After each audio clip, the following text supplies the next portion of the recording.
নিজের ব্যক্তিগত জীবনকে আড়ালে রাখতেই পছন্দ করেন অভিনেত্রী। সম্প্রতি প্রাক্তন প্রেমিক সায়ন্ত মোদকের বিরুদ্ধে একগুচ্ছ অভিযোগ উগরে দিয়েছিলেন অভিনেত্রী দেবচন্দ্রিমা সিংহ রায়।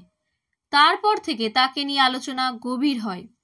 যদিও সায়ন্তের সঙ্গে প্রেম ভাঙার পর থেকে নিজের প্রেম বা সম্পর্ক নিয়ে প্রকাশ্যে আর কোনো কথা বলেননি অভিনেত্রী।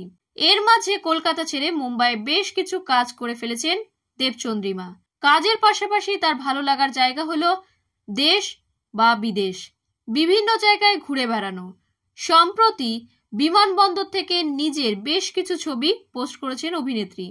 দেবচন্দ্রিমার এমনই একটি ছবি ঘিরে আবার আলোচনা তুঙ্গে। বিমানবন্দরে দাঁড়িয়ে নিজের ছবি পোস্ট করেছেন তিনি। সেখানে স্পষ্ট লিখেছেন ঘুরতে যাচ্ছেন। তারপরের ছবি জল্পনা আরো উস্কে দিয়েছে। সেই ছবিতে দেখা যাচ্ছে হাতে পাসপোর্ট আর বোর্ডিং পাস। ছবিতে তার হাতের পাশে দেখা গিয়েছে আরো একজনের হাত, যা দেখে অনেকেরই ধারণা দেবচন্দ্রিমার জীবনে আবারও বসন্ত। জীবনে নাকি এসেছে নতুন মানুষ। তাদের ছবি যেন সেই আভাসই দেয়। তবে নায়িকার জীবনের নতুন মানুষটি কে তা অবশ্য জানা যায়নি।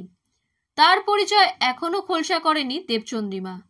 গুঞ্জন যদি সত্যি হয় তাহলে কি খুশি হবেন দেবচন্দ্রিমার ভক্তরা? এখন দেখার কবে সবটা সামনে আনেন অভিনেত্রী নিজেই।